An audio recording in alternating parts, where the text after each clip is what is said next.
정말 주님의 이름으로 서로 사랑하고 축복하는 여러분들이 되시길 바랍니다. 오늘 말씀 어린아이 같이라는 제목으로 말씀 전하도록 하겠습니다. 콜버그라는 사람이 있습니다. 아십니까?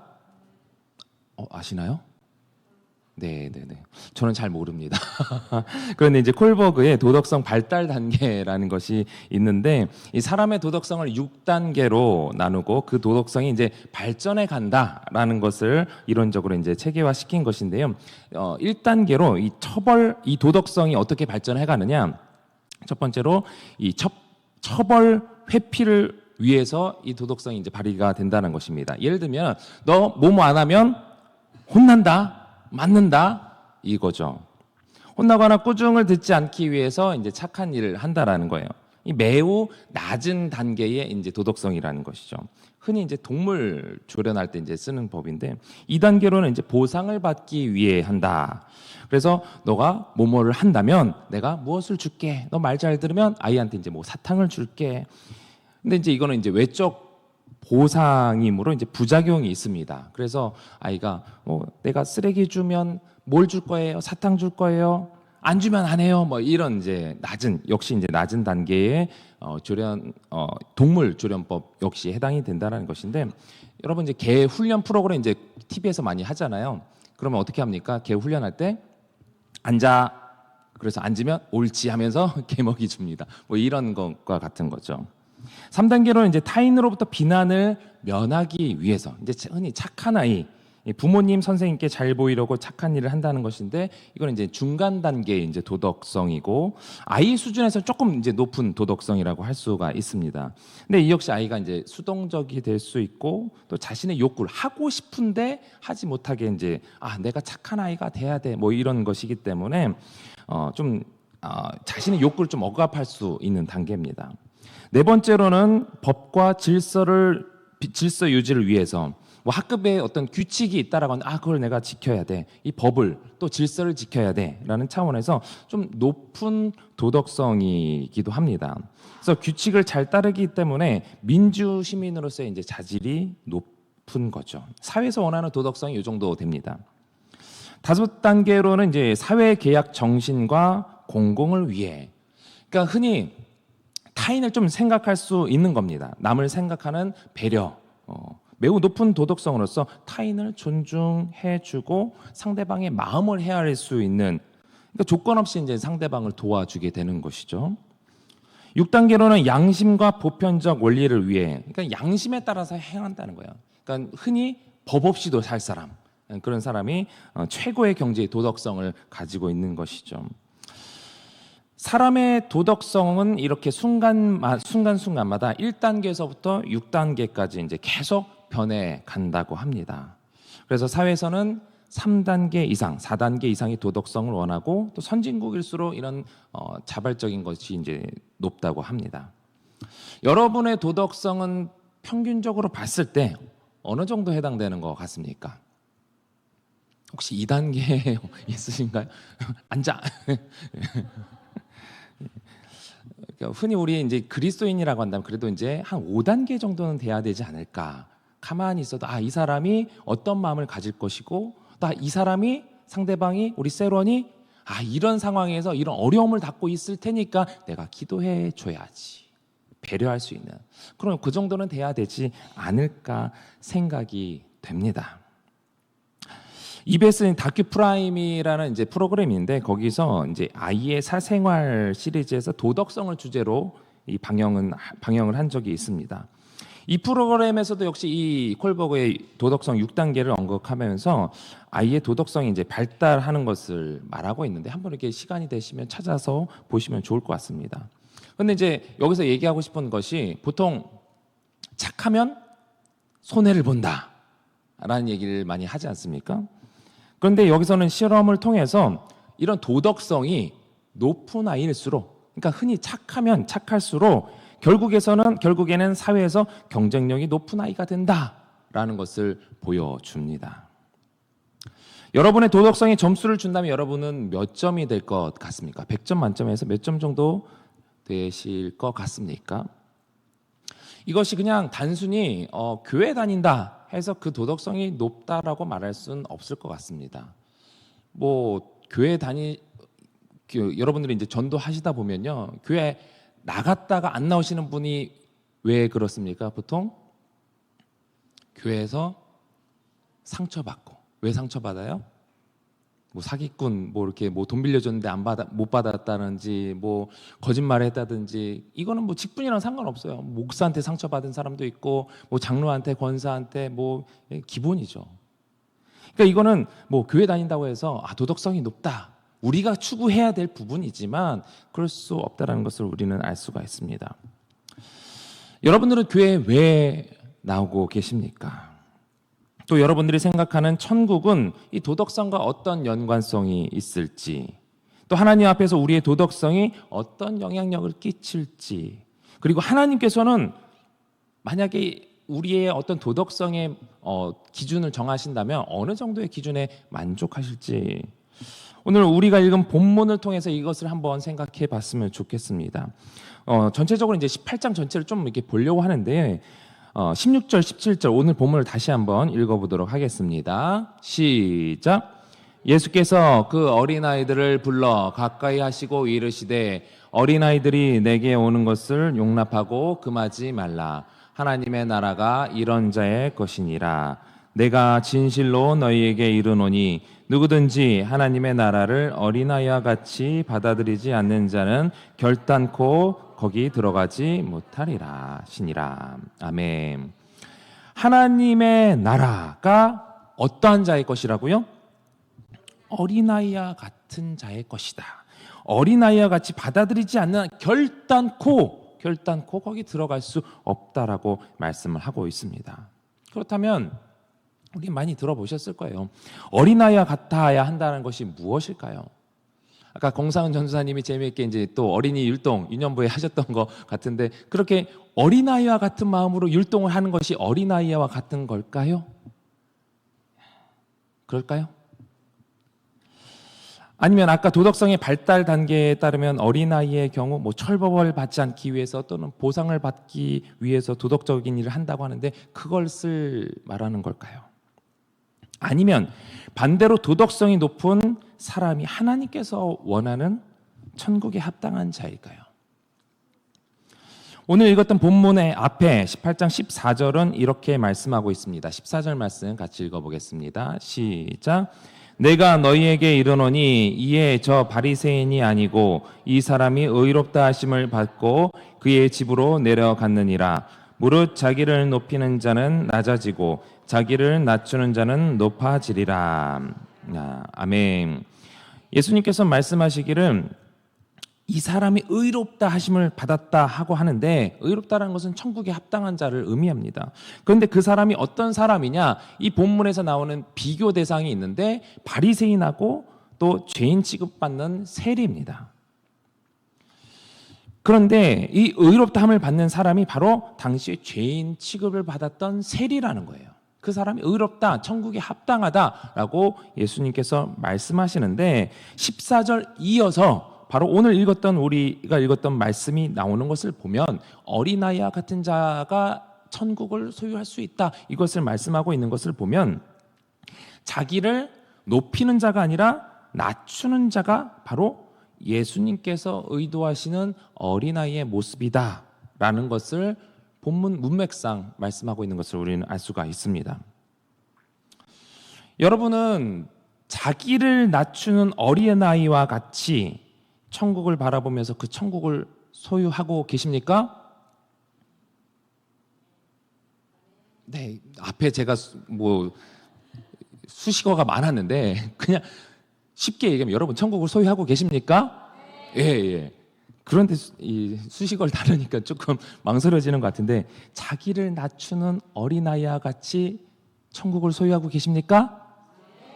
아까랑 조금 많은 분들이 대답을 하셨는데, 자기를 낮춘다, 이것이 도대체 무슨 의미일까? 이게 어떤 모습인지 모르겠다라고 한다면 우리가 반대의 모습을 한번 살펴보면 될 것 같습니다. 아까 읽었던 14절 후반절을 보면요, 자기를 높이는 자는 낮아진다에 해당하는 사람이 이 반대의 경우가 되겠죠. 어린아이 같이 않은 모습이 자기를 높이는 자라는 거예요. 바로 여기서 자기를 높이는 자가 어떤 사람이었습니까? 바리새인이죠. 그럼 바리새인의 모습이 어떤지를 보면 우리는 조금 수월할 것 같아요. 11절 12절 말씀, 18장 11절 12절 말씀 읽어봅니다. 바리새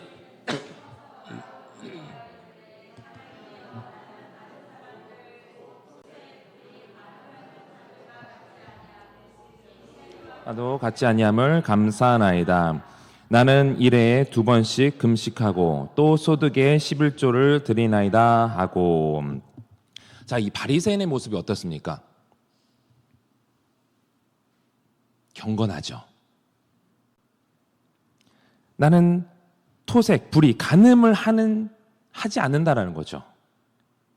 그리고 일해에 2번씩 7일 동안에 2번씩 정기적으로 금식을 한다는 거예요. 소득의 11조, 대부분 아마 11조 하실 것 같은데 할 수 있는 도덕적인 모습은 다 보이고 신앙적인 모습 할 수 있는 거 내가 어기지 않았다라는 거예요. 도덕적으로 그들의 기준에 율법적으로 완벽하다라는 거죠. 최소한 그들이 생각하는 율법을 쫓아 살지 않는 사람들, 특히 세리와는 비교도 되지 않을 정도로 내가 도덕적인 율법적인 삶을 살았고 신앙적인 열심을 다해서 살았다라는 거예요.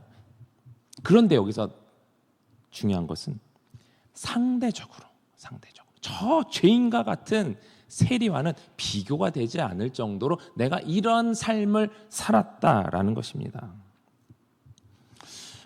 혹시 여기에 이 바리새인의 모습이 여러분에게는 없으십니까? 아까 서두에 말씀드린 그 EBS 프로그램에서 20대의 젊은 사람들을 대상으로 도덕성에 대한 주제로 실험을 합니다. 이 실험의 목적을 알려주지 않은 채 15명의 사람을 모아서 이 실험에 응하면 당신에게 내가 알바비 10만 원을 주겠습니다 라고 하고서 이런저런 이제 시험을 하는 거예요. 알바비 얼마를 주겠다고요? 네, 10만 원. 그 중에 실험 중에 이제 여러 가지 질문들이 있었겠죠. 그 실험 중에 당신이 어디서 일을 하고 책정된 금액보다 돈을 더 받는다면 돌려주겠습니까? 라는 질문에 이들이 어떻게 대답을 했을까요? 15명 다 예, 그렇게 하겠습니다. 자신 있게 대답을 했어요. 나중에 이제 실험이 다 끝났습니다 하면서 일당을 주는데 아까 처음에 일당을 얘기했던 사람이 아닌 다른 사람이 와서 이렇게 얘기를 하는 거예요. 오늘 실험에 임해 주시느라 너무 수고하셨습니다. 자, 아까 15만 원 일당 받기로 하셨죠? 여기 15만 원 있습니다. 조심히 돌아가십시오. 하면서 피실험자들을 돌려보냈습니다. 그랬을 때 15명 중에 몇 명이 돌려주었을까요? 제가 약속했던 건 10만 원입니다. 5만 원이 더 책정해서 말씀하신 것 같은데 하면서 돌려준 사람이 몇 명이었을까요? 네, 그래도 2명이 있었다고 합니다. 근데 아까도 말씀드렸듯이 책정된 금액보다 더 돈을 받는다고 하면 돌려주겠느냐 했을 때 다 예라고 대답을 했어요. 그러면서 실험 중에서도 또 나는 다른 사람보다 그래도 도덕성이 높다라고 생각하십니까? 라고 했을 때 거기서도 다 오케이 했던 사람들이에요. 그런데 그들의 대다수가 실제적인 상황에서는 돈 앞에서는 다 무너지는 그런 도덕성들이 무너지는 것을 보여주었다라는 것이죠. 여기서 말하고 싶은 것이 무엇이냐면 사람이 도덕적으로 완벽하기가 쉽지 않다라는 것이죠. 그리고 완벽하다고 생각하는 그런 사람들은 오히려 자신이 그렇게 지키고 있기 때문에 남을 아니 왜 그거밖에 안 돼? 라고 하면서 비판하기가 쉽다라는 것입니다. 사실 저 개인적으로 그래요. 제가 그래서 내가 생각할 때 이 기준은 돼야지, 그리스도인이라면 신앙인이라면 요 정도는 돼야지라고 생각하는 그 기준들이 있는데 그에 미치지 않는 모습을 보게 되면 왜 저러지? 그럴 때가 있어요. 저도. 바리새인처럼 말씀을 잘 알고 있기 때문에 기도도 열심히 하고 불의를 행하지 않고 간음도 하지 않고 11조도 꼬박 금식도 꼬박 그러면서 이 바리새인들이 마지막 했던 말이 뭐였습니까? 이 세리와 같지 않음을 감사합니다. 감사의 조건이 그거예요. 이렇게 행하는 나는 하나님의 기준대로 살고 있는 사람입니다. 천국에 합당한 사람입니다. 라고 자기의 도덕성, 자기의 의, 자기의 기준을 내세우면서 내가 이만큼 저 사람보다 이렇게 높다라는 것을 보여주면서 도덕적이다 생각하는 이 사람들의 기준은 상대적인 거예요. 상대적. 그런데 예수님께서는 이러한 자는 천국에 합당하지 않다라고 말씀하시는 것이죠. 오해하지 마십시오. 이 바리새인이 율법을 지키며 신앙적으로 열심히 있는 그 모습 자체가 잘못되었다는 것은 아닙니다. 오히려 우리가 그리스도인이라고 한다면 더욱 이러한 모습을 갖춰야 할 것입니다. 다만 그것 자체가 우리가 하나님께 내세울 만한 것은 아니라는 것이죠. 하나님, 내가 이렇게 했으니까 이렇게 보상해 주십시오가 될 수 있다라는 거예요. 그 도덕성을 내세우는 한 우리가 그럴 수 있다는 것입니다. 11조를 잘하면 복 받는다. 기도 열심히 하면, 금식 기도, 또 40일 기도, 작정 기도하면 하나님께서 응답해 주신다. 이런 말을 사실 우리가 서울제일교회는 좀 덜한 것 같은데, 이런 얘기를 신앙이 있다고 하시는 분들이랑 얘기하다 보면은 자기도 모르게 그런 신앙적인 가치관을 내세울 때가 있습니다. 그런데 이렇게 함으로써 하나님을 째째한 하나님으로 만들지 말라는 것이죠. 이러한 신앙생활이, 아니 이것은 어떻게 보면 종교생활에 가까운데, 이런 종교생활에서 우리가 우리도 모르는 사이에 놓치고 있는 것이 무엇이냐면 하나님과 나와의 관계입니다. 관계. 왜 우리가 하나님을 아바 아버지라고 부릅니까? 사실 하나님 하면은 조금 멀게 느껴집니다. 그런데 하나님께서는 우리를 자녀 삼아 주셨다라고 말씀하고 계세요. 육신의 몸으로 오신 예수님께서는 하나님을 아바 아버지라고 부르셨어요. 우리 역시 그렇게 부르게 하셨어요. 아바 아버지.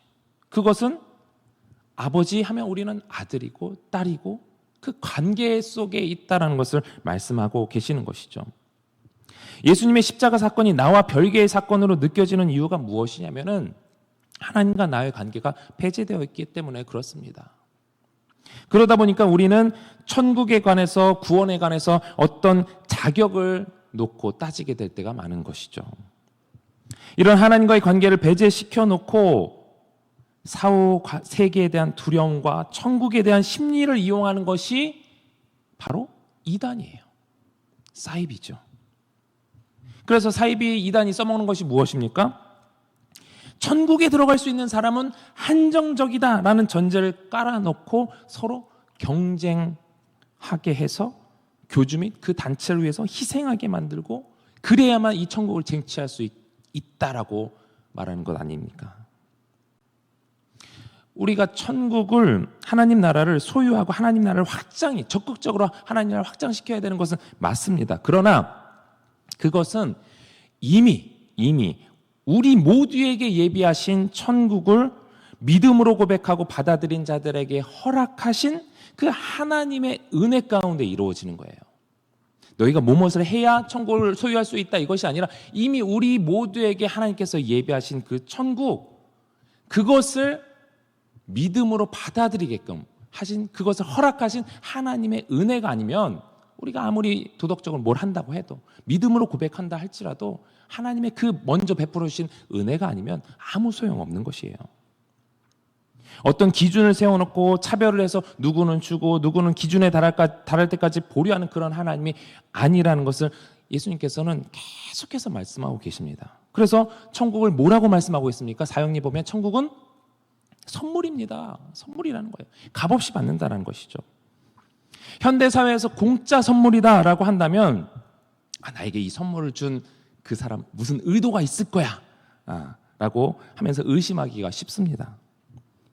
자본주의 사회에서 관계가 없는 사람이 그냥 선물을 준다고 한다면 정말 그것은 다른 의도가 있거나 아니면 뇌물일 수 있어요. 그러나 선물을 주는 사람이 나랑 관계가 없는 사람이 아니라 부모였다면 어떻습니까? 부모가 자녀에게 선물을 주는 것은 당연한 것이 돼요. 물론 이제 자녀에게 어떤 조건을 달아서 너가 이렇게 하면은 더 좋은 걸 줄게 뭐 이렇게 단서를 달긴 하지만 값없이 먹여주고 재워주고 돌봐주고 양육하면서 주는 그 선물 더 값없이 베풀어 주는 것 훨씬 많아요. 특별하게 뭐 어떤 조건을 달아서 주는 선물은 일부에 비하지 않습니다. 지나지 않습니다. 이런 것들은 선물을 이라고 하기는 그렇죠. 부모가 자녀에게 값없이 먹여주고 재워주고 하는 것은 사실 선물이라고 하기는 표현하기는 그래요. 당연히 여기서 제가 말씀드리고 싶은 것은 당연히 줄 것을 주는 것이 부모라는 것이죠. 천국이 이와 같다라는 것입니다. 당연히 줄 것을 주는 것. 하나님께서 당연히 주어야 되는 것을 주는 것. 하나님께서 우리에게 그렇게 천국을 우리에게 주셨다는 것입니다. 18장 1절에서 8절을 보면요, 우리가 잘 아는 과부와 재판관의 이야기, 불의한 재판관의 이야기가 있습니다. 내용은 과부가 원수의 원한을 갚아달라 이렇게 청을 하는데 불의한 재판관이 계속 무시하니까 계속 부르짖어서 결국엔 들어줬다라는 내용입니다. 그래서 일반적으로 우리는 어떻게 결론을 내립니까? 우리도 계속 부르짖으면 하나님께서 응답하신다. 그러니까 계속 기도해. 우린 결론을 그렇게 맺어요. 우리가 하나님은 그렇게 기도해야 들어주시는 분이라고 전제를 깔기 때문에 사실 그렇게 오해하기가 쉽습니다. 그런데 문맥의 의도를 살펴보려면요, 전체적인 문맥에서 사실 두 가지식으로 결론을 낼 때가 많이 있거든요. 1절을 한번 읽어보도록 하겠습니다. 18장 1절입니다. 시작. 예수께서 그들에게 항상 기도하고 말할 것을 비유로 말씀하여 하면서 이 과부와 불의한 재판관의 비유를 말씀하시는 거예요. 그런데 뭐라고 말씀하고 계십니까? 그들에게 항상 기도하고 낙심하지 말 것은 기도했습니까? 그러면 낙심하지 말라는 거예요. 그 내용에 대한 보완 설명으로 불의한 재판관의 비유를 예수님께서 말씀하신 거예요. 그러니까 과부의 청을 재판관이 당연히 들어주어야 하는데 듣지 않고 있다가 하도 귀찮게 하니까 결국에 들어줬다라는 이야기에서 마지막에 예수님께서는 이렇게 결론을 내립니다. 7절 말씀, 18장 7절입니다. 네, 7절 없나요? 네. 7절에 이렇게 말씀합니다. 시작. 하물며 하나님께서 그 밤낮 부르짖는 택하신 자들의 원한을 풀어주지 아니하시겠느냐? 그들에게 오래 참으시겠느냐? 표준 세번역 번역 보면 하나님께서 자기에게 밤낮으로 부르짖는 택하신 백성의 권리를 찾아주지 않으시고 모른 채 하고 오래 그들 내버려 두시겠느냐 이렇게 표현하고 있습니다. 과부와 아무런 관계가 없는, 게다가 공의를 지키지 않는 이 재판관에게 때를 쓰면 마지못해서 이 재판관이 그 간청을 들어주지만 너와 관계를 맺고 있는 하나님 아버지를 바라본다면, 그 하나님의 약속을 믿고 기도한다면 1절의 결론처럼 당연히 기도했느냐? 낙심하지 말아라는 거예요. 이 내용의 결론이 그렇습니다. 너희들이 하나님에게 기도하고 있지? 하늘 아버지 나를 믿고 기도했지? 그렇다면 너희가 낙심할 이유가 없어. 왜냐하면 너희들은 나의 택한 백성이기 때문에, 나는 너의 하나님이기 때문에. 불의한 재판관은 때를 써야 그렇게 응답을 해주겠지만 나는 너희의 하나님이야. 그걸 말씀하고 있는 겁니다. 불의한 재판관처럼 째째한 하나님이 아니라는 것을 말씀하시는 거예요. 하나님은 우리의 아버지가 되십니다. 믿으십니까? 그렇다면 아버지 앞에서 자녀가 내세울 것이 무엇입니까? 없습니다. 없어요. 자녀됨을 알고 믿는 거예요. 우리가 때를 써야 주시는 것이 아니라 아버지이시기 때문에 우리에게 합당한 것을 주신다라는 것입니다. 그렇기 때문에 그 이후에, 이 불의한 재판관 비유 이후에 9절에서 14절 말씀처럼 자신의 모습을, 어떤 조건을 내세우는 바리새인처럼 되지 말라는 거예요. 우리가 아버지께 가는데 무엇을 내세울 수 있습니까? 없어요. 없어. 내가 이것을 했기 때문에 내가 원하는 걸 도와주세요. 나 먹는 거 재워주는 것, 그거에 대한 가치에 내가 어떤 조건을 달겠습니다. 할 수 있느냐라는 거예요. 없다라는 것이죠. 아버지, 나는 잘못한 건 하나도 없습니다. 아버지를 위해 금식도 했고 내가 11조도 했습니다라고 하지만 하나님께서 동일하게 사랑하시는 다른 사람과 비교하면서 똑같이 하나님이 이 세리도 하나님의 자녀인데 그 사람과 비교하면서 저 사람과는 난 다른 사람이다. 돌보지 않고 그 사람과 상대적으로 내가 높다는 이유로 내가 하나님께 나아가려고 하는 그 바리새인의 모습은 옳지 않다라는 것입니다. 아버지가 자식을 조건부로 받아들이겠습니까? 예, 그렇지 않습니다. 자식이니까 아버지에게 가는 것이고 아버지니까 자식을 받아들이는 것입니다. 그렇기 때문에 아버지 대신 하나님께서 원하시는 모습은 무엇이냐? 세리처럼 나는 하나님께 내세울 것이 없습니다. 나를 제발 불쌍히 여겨 주십시오. 나는 그저 아버지 품 안에 있기를 원합니다. 이런 모습인 것이죠. 아무것도 내세울 것 없는 오늘 본문의 어린아이와 같은 자들이 바로 하나님 나라에 합당하다라는 것입니다. 하나님 나라를 소유한 자는 이 땅에서의 삶에서 내가 주인이 아니라 하나님이 주인이 되어서 하나님의 통치를 따르는 삶. 우리가 부모님과 함께 살면 어떻게 해야 돼요? 부모니까 부모님의 그 통제하에서 살아야 되는 거예요. 그것이 어린아이와 같은 모습이고 그런 모습이 부모님과 함께 알콩달콩 잘 살 수 있는 것 아니겠습니까? 어제 알파 수양회가 있었었는데 성령 체험, 알파 수양회 성령 체험을 하도록 우리가 하는 것이 무엇이에요? 무슨 이유 때문에 하는 겁니까? 성령 체험은 어떤 능력을 체험하는 게 아니에요. 어떤 힘, 이런 거, 방언 이런 거 체험하는 게 아니에요. 아버지 되시는 하나님을 인격적으로 만나는 사건이 바로 성령 체험입니다. 예수 그리스도의 십자가를 경험하고 그 십자가를 통해서 우리에게 오신 그 성령 하나님, 곧 아버지 되신 하나님을 인격적으로 만나서 내가 하나님을 아버지라고 부르며 관계를 맺게 되는 그 사건이 바로 성령 체험이에요. 말씀을 통해, 때로는 기도를 통해, 때로는 찬양이 가사를 통해서 하나님이 진정 나의 하나님 아버지라는 것을 깨닫고 인정하는 것이 없다면요, 우리의 지식은, 우리의 신앙생활은, 우리 어떤 찬양은 다 헛된 것입니다. 그러므로 어린아이 같은 믿음, 순수한 믿음, 절대적인 신뢰, 그것이 필요한 것이죠. 누가복음 18장은요, 18장에 있는 이 비유들은 다 이런 믿음으로 해석할 수가 있습니다. 1절에서 8절에 아까 말씀드렸던 그 불의한 재판관의 비유, 1절 보면 아버지 되신 하나님께서 우리의 간구를 들으시는 것 당연하다는 거예요. 그러니까 낙심하지 말라는 것이죠. 9절에서 14절 보면 바리새인과 이 세리의 비유에 있어서 이 14절에 자기를 높이며 자기 행적을 가지고 아버지 되신 하나님과 관계를 맺으려는 것 어리석다라는 겁니다. 이 세리와 같이 하나님 품 안에 있기만 하면 나는 감사합니다. 그런 아버지 대신 겸손함으로 아버지 대신 하나님께 나아가라는 거예요. 그런데 계속해서 이런 어리석은 모습이 또 18절에서 30절 부자 관리에 비유에서도 나오죠.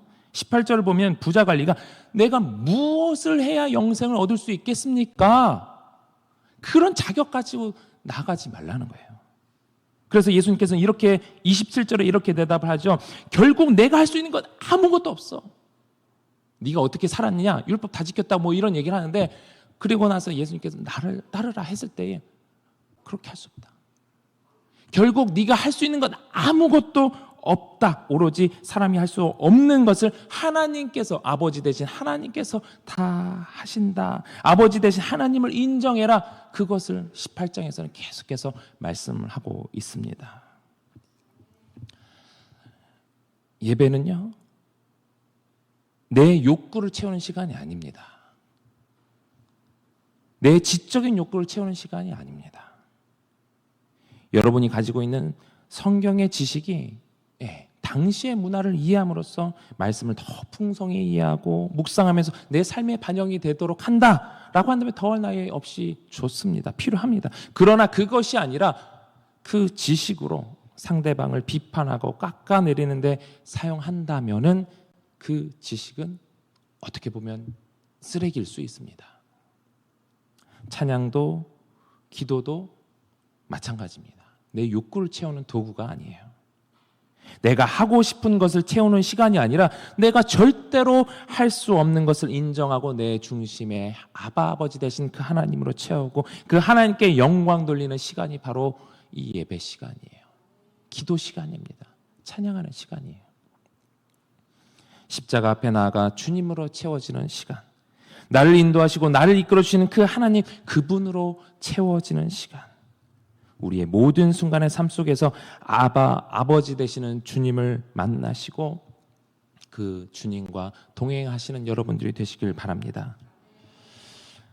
어린아이와 같다라는 것, 주님이 우리 마음에 오셔서 내 지식이 아니라 내 제아가 아니라 주님이 온전히 통치하실 때, 그런 어린아이와 같은 마음으로 하나님 앞에 나아갈 때 우리는 하나님 나라를 소유할 수 있습니다. 천국을 소유하게 되는 것입니다. 오늘 이 예배 가운데 아버지 되신 그 주님 가운데 나아가는 여러분들이 되시길 바랍니다. 나를 자녀 삼아 주셨습니다. 그것을 믿음으로 고백하며 하나님 앞에 나아가 천국을 소유하는 여러분들이 되시기를 주님의 이름으로 축원합니다. 우리 말씀을 기억하면서 함께 동성으로 기도하실 때, 그동안 우리가 나의 어떠한 모습을 가지고 하나님 앞에 나아갔다면 열심히 하는 것 좋지만 그것 자체만을 가지고 하나님께 더 가까이 나가려고 하지는 마십시오. 그냥 하나님 앞에 우리의 있는 모습 그대로, 찬양도 있지 않습니까? 있는 모습 그대로 어린아이와 같이 아버지 되신 부모님께 나아가는 것처럼 아버지 되신 하나님께 우리 있는 모습 그대로 나아갈 수 있는 여러분들이 되도록 어린아이와 같은 믿음 달라고 기도하시고, 그런 아버지 되신 하나님 앞에 그런 하나님을 우리가 날마다 만나고 그런 하나님과 늘 동행하는 삶을 살게 해달라고 기도하시고, 또 우리 다음 세대의 부흥을 위해서 또 둔촌동 시대가 활짝 열리도록 또 각자의 기도 제목을 놓고 우리 주님 세 번 간절히 부르고 통성으로 기도하겠습니다. 주여